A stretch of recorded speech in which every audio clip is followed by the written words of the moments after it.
है ना फुटबॉल के मानंद नजर आ रही है। जैसे कि जो सत्ता की गलियारे से बॉल आती है, अब हम हर जो वो जितने भी बाढ़ छोड़ रहे हैं, राक्षस जैसे रूप बदलेंगे हम। अब इतनी बड़ी नजर आ रही है कि हम मार रहे, चौका छक्का हो रहा है। रही बात जीतने हारने की, क्या हार में क्या जीत में किंचित नहीं भयभीत में, कर्तव्य पथ पर जो मिला ये भी सही वो भी सही। वरदान नहीं मांगूंगा, भीख नहीं मांगूंगा, मैं फसलों के दाम मांगूंगा। मुझे किसान सम्मान निधि का पैसा नहीं चाहिए, हमें फसलों का फसल चाहिए।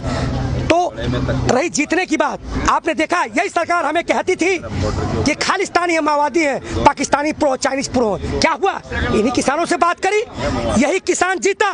फिर उन्होंने कहा कि इंच भर पीछे नहीं हटेंगे। बोले कि क्या काला कानून है, बताइए इसमें काला क्या है? जानते क्या हुआ मेरे देशवासियों? 9 संशोधन किया इन्होंने, 16 संशोधन करने के लिए तैयार है। और जानते अभी गिड़गिड़ा रहे हैं, साष्टांग दंडवत कर रहे हैं, कहते हैं कि 1.5 साल बिल को होल्ड कर रहे हैं, मान जाइए। इन्होंने किले भी तो लगाई थी, हटा दिया। तो हम तो हर समय जीत रहे हैं, बस चंद दूरी पे विजय रह गई। लेकिन ये आंदोलन मैं देशवासियों बता देना चाहता हूँ, ये आंदोलन 2024 तक चलेगा। ये आंदोलन किसान बिल तक सीमित नहीं है, अभी जन जागृति आंदोलन हो चुका है। जो पंजाब से एक आदमी लेके मसाल चला था, महा किसान पंचायत के रूप में परिलक्षित होकर के आज कश्मीर से कन्याकुमारी तक हो रहा है। आज टिकैत जी बंगाल में हुक्का भर रहे हैं। हम सैनिक भी पूरे देश की यात्रा करेंगे, जन जागरण करके बताएंगे कि अब देखिए बीएसएफ, सीआरपीएफ, आईटीबीपी जो है, आरपीएफ, आईटीबीपी, असम राइफल्स को पेंशन नहीं है ये, लेकिन जितनी बार चुने जाते हैं, विकास की बात मोदी जी का, जितनी बार चुने जाते हैं उतनी बार पेंशन क्यों? हमारे सब्सिडी के पैसे पर मलाई खाते हैं, हवाई यात्रा करते हैं, यही विकास है। तो अब बातें हर चीज पर, श्रम कानून पर, छात्रों की आप देखिए, आप वैकेंसी निकाल देते हैं, एग्जाम क्यों दिलवाते हैं? नौकरी एग्जाम मत दिलवाइए। एसएससी का देखा 22 तारीख किस तरह एसएससी के 2018 में जिन एसएससी के लोगों को फिजिकल और मेडिकल पास हुए थे उनको ज्वाइनिंग लेटर नहीं दिया जा रहा है, उनको मारा जा रहा है। अब हर मुद्दों पर बात होगी, अब देश की बात तुम्हारे साथ होगी। असल में लड़ाई अब सरकार से नहीं है, इसमें कारपोरेट घराने। जी पूछिए। चतुर्वेदी जी, कई राज्यों में चुनाव शुरू हो जाएंगे, कुछ दिन बाकी हैं। हमारे देश का जवान और किसान सड़क पर है, बहुत बड़ा वोटर है ये। क्या सरकार को डर नहीं लगता अपने वोट बैंक खिसक जाएगा उनका? क्यों नहीं डर? आपने देखा अभी कुछ दिन पहले जेपी नड्डा और अमित शाह की बैठक हुई, उसमें पूरे पश्चिमी यूपी के सांसद विधायक थे। उन्होंने कहा गांव में जाके मनाइए। पश्चिमी यूपी की 41 सीटें आज दांव पे लगी है। गए गांव में क्या हो, भगा दिए गए। आपने खट्टर सरकार की देखा, आपने कैसे अभी 6 विधायक उनके बाहर हो रहे हैं, खट्टर सरकार डगमगा रही है, वो भी उतर रहे। तो आज कहीं ना कहीं भयभीत है, डरी हुई है। चतुर्वेदी जी, बहुत तो बहुमत से भी ऊपर पहुंचे, बहुमत से ऊपर चले गए। लेकिन आज की न्यूज पढ़ी, 6 विधायक समर्थन वापस ले रहे हैं। और जानते हैं, और गांव में पोस्टर बैनर और लगा दिए गए हैं कि जो सरकार के समर्थन में वोटिंग किया है घर में नहीं जाएगा। आपने देखा खट्टर का विमान उतर पाया? समर्थन वापस लेने से क्या फायदा? अब तो सरकार बन गई ना, आप कोई फ्लोर टेस्ट तो होगा नहीं, तो जो थोड़ा ही होगा, नहीं होगा, फिर हो सकता है। भारत संविधान में अगर लगता है नहीं है, अगर लिखित राज्यपाल को देते हैं तो जो संख्या बल का फिर होगा फ्लोर टेस्ट। ये तो होगा, ये तो आज हो गया आपका।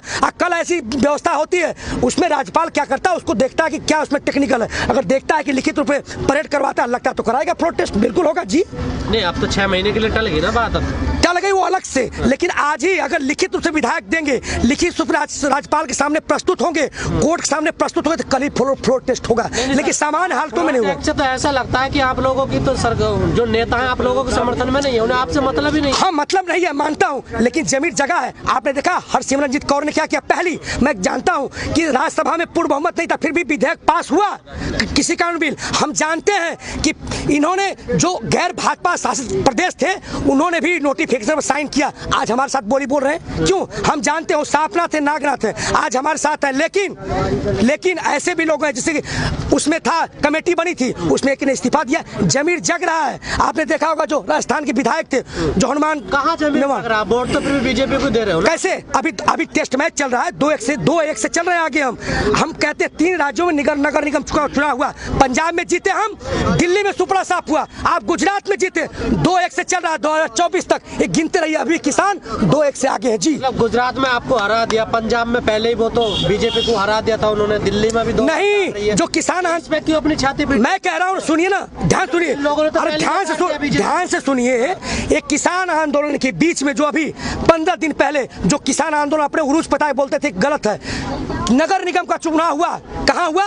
पंजाब में, वहाँ इनका सुपड़ा साफ हुआ, हम जीते। फिर ये गुजरात में गए, गुजरात इनके भक्त फिर कहते थे गुजरात जीत लिया, अब बोलो तो गुजरात में डंका पीट रहे, उसके बाद ही हुआ 10 दिन बाद। फिर दिल्ली में हुआ, यानी हम 2-1 से आगे चल रहे हैं। ये गिनते रहिए, टेस्ट मैच 2024 तक चलेगा, कौन जीतता है कौन हारता है। किसी काले कौए को दे दे, लेकिन भारतीय जनता पार्टी को नहीं देना है। लेकिन क्योंकि ये हत्यारी है, इन्हें 280 किसान मरे हैं, यहाँ भूख हड़ताल बैठते हैं, यहाँ पे कैनन फेंका गया रोड पे, हम पे आंसू गैस फेंके गए। ये तो हत्यारी सरकार, इसको नहीं देना चाहिए, काले कौए को दे दो। बाद में हम सत्ता परिवर्तन से व्यवस्था परिवर्तन की बात करेंगे जी। व्यवस्था परिवर्तन जी कैसे करोगे? ऐसे करेंगे कि पहले परदादा हमारे रोड पर थे, फिर दादाजी, आज हमारे पिताजी हैं। आखिर कब तक हम पढ़े? 70 साल से हमारे कांधे पर हल था, लेकिन हमारे समस्याओं का हल आज भी नहीं है। हम असली मालिक हम हैं, लेकिन हम क्या करते हैं? 5 साल का इंतजार करते हैं। क्यों? 5 साल के बाद फिर कटोरा लेके हमारे पास आते हैं। असली मालिक तो हम है ना, हम हैं। लेकिन अब हम चाहते हैं कि भगत सिंह का, पढ़े देशवासियों, भगत सिंह का राइट टू रिकॉल, हमारे हाथ में शक्ति होनी चाहिए कि आज ही हम, आज ही हम चाहें तो उसको शक्ति से वापस खींच सके, उनको अपदस्थ कर सके। अभी एक चुनाव हो, ऐसी तंत्र विकसित हो कि जो राज लेना चाहे वो ले, मत ले। शक्ति हमारे पास कहाँ है? भगत सिंह के अनुयायी एक आदमी उनको मानते हैं जी, क्या उनको फॉलो करते हैं, उनकी बातों को सबको मानते हैं? मैं एक सैनिक होने वाला मानता हूँ। देखिए, अगर सर पे बाल नहीं तो कोई चाणक्य नहीं बन जाता, समझ रहे हैं? दाढ़ी लगाने से, दाढ़ी बढ़ाने से कोई रविन्द्रनाथ टैगोर नहीं बन जाता, कोई भारत माता की जय कहने से सरदार भगत सिंह नहीं बन जाता। मैं एक सैनिक हूँ, और सैनिक कौन? किसान का ही तो बेटा जवान है, हम ही जवान, हम ही किसान। असली भारतीय जवान और किसान जग गया है, और असली भगत सिंह चंद्रशेखर आजाद अस्फाक खुला वही है। आप कैमरा का नजर घुमाइए, आपने कभी ऐसे सभाओं में ऐसे आदमी को नहीं देखा होगा। जी, भगत सिंह जी की एक कोटेशन है जी कि हमारे समाज को ये पाखंडवाद नपुंसक बना देगा। जी, क्या पाखंडवाद को छोड़ना है ये समाज? छोड़ेगा ना सर। तो ये देखिए, यहाँ पर आप देखेंगे तो यही तो भारतीय लोकतंत्र की खूबसूरती है कि जी मैं क्या कहूँ, नास्तिक आस्तिक की बात छोड़िए। चाहे के लिए अगर वो चीज सही है, अगर सऊदी अरब में अगर चोरी करने पर हाथ कर रहा था, वहाँ कानून सही है। अगर जो चीज अगर समाज के हितकारी है, चाहे आस्तिक नास्तिक को आप व्याख्या कर लीजिए, लेकिन समाज के लिए जो हितकारी है वो सही है, चाहे आस्तिक हो चाहे नास्तिक हो, उसमें उलझना नहीं चाहते। गलत है? नहीं, गलत की बात मैं नहीं कह रहा हूँ। उन्होंने नास्तिक किस परिदृश्य में कहा, किस परिप्रेक्ष्य में कहा? जनता को सुखी होने के लिए। उसको तय किसने किया? इस समाज ने, समाज के ठेकेदारों ने। लिखा है कि परहित सरिस धर्म नहीं भाई, पर पीड़ा नहीं सम अगमाई। मैं नहीं जानता कि हिंदू है कि मुसलमान है, सिख है कि क्या है, अनुसूचित जाति है। यहाँ यही असली भारतीय लोकतंत्र है, यही नास्तिक है चाहे आस्तिक, इनको कह लीजिए। यही इसी की बात भगत सिंह कह के गए हैं जी। आप कह रहे हो आप दबे कुचले हो, तो आप अंदर राजनीति में घुस के चुनाव लड़के फिर जीत के फिर अपनी चीजों को सही क्यों नहीं करवा लेते? मैंने कहा कि देखिए, हम राजनीति हम भी करना चाहते हैं, लेकिन कौन सी नीति? वो जो जनता सुख और समृद्धि पाए, वो नीति नहीं। राज को नहीं लड़ रहे, राज बता रहे हैं, राज बचाने के चुनाव लड़ेंगे, संवैधानिक ये सब किसान जवान लड़ेंगे, मजदूर लड़ेगा। देखिए, 47 में आजादी तो मिली, लेकिन किसको मिली? शहर को मिली। गांव आजाद नहीं हुआ, और गांव आजादी के लिए लड़ रहा है।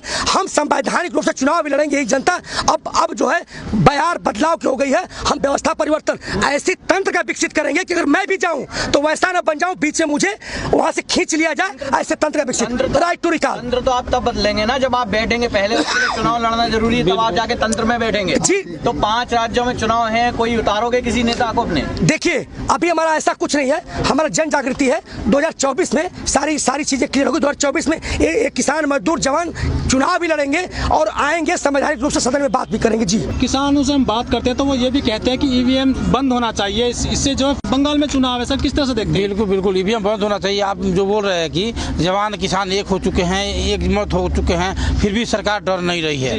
एक ये भी रीजन है कि उसको पता है कि जवान किसान सब एक हो तो हमारे वोट करते हुए नजर आ रहे हैं, लेकिन उसको सहारा है तो ईवीएम का सहारा है, उसका भी विरोध किया जा रहा है। हर चीज़ों का विरोध होगा, जो भी बुराइयां हैं सभी का विरोध होगा। और आप बोल रहे थे चुनाव में सिस्टम में आना पड़ेगा, बिल्कुल हमको सिस्टम में आना पड़ेगा, तभी सिस्टम को बदलना पड़ेगा। लेकिन हम ऐसे सिस्टम में नहीं आएंगे। सिस्टम में आएंगे तो सर अन्ना हजारे आंदोलन मैं भी घोषणा करता हूँ, बनारस से निर्दलीय विधायक के रूप में मोदी जी के खिलाफ मर्दी चतुर्वेदी लड़ेंगे। मैं लड़ूंगा चुनाव मोदी जी के विरुद्ध। बनारस से मैं खड़ा हो रहा हूँ। मैं निर्दल गए थे ना, उनका पर्चा कैंसिल हो गया। वही चुनाव आयोग, वही सरकार और हरियाणा में जाके उनका चुनाव पर्चा वैध होता है। एक कैसा लोकतंत्र जानबूझ के खारिज किया गया। वही सरकार थी, वही चुनाव आयोग था, जाके हरियाणा में पर्चा वैध और बनारस में अवैध। डर था, हारते। मैं दावे के साथ कहता हूँ, डिबेट होती जवानों और किसानों की होती, जवानों और किसानों का हम बात करते। अपने घर में हार के दूसरे घर में जीत जाते जाके। कौन सा जीतना, कहा घर में, घर सबका है। ये कश्मीर से कन्याकुमारी तक आपका कहना है। ऐसे नेताओं का कहना मैं आपकी बात नहीं मानता। कोई कहीं से भी लड़ सकता है, कुछ भी कर सकता है। सबका देश सबका एक। टीएमसी छोड़ के लोग बीजेपी में तो जा रहे हैं, फिर मिथुन चक्रवर्ती चले गए भी। तो जी देखिए, यही तो है, जब आप भारतीय जनता पार्टी ज्वाइन करते हैं तब क्या हो जाते हैं, गंगा में नहा लिए।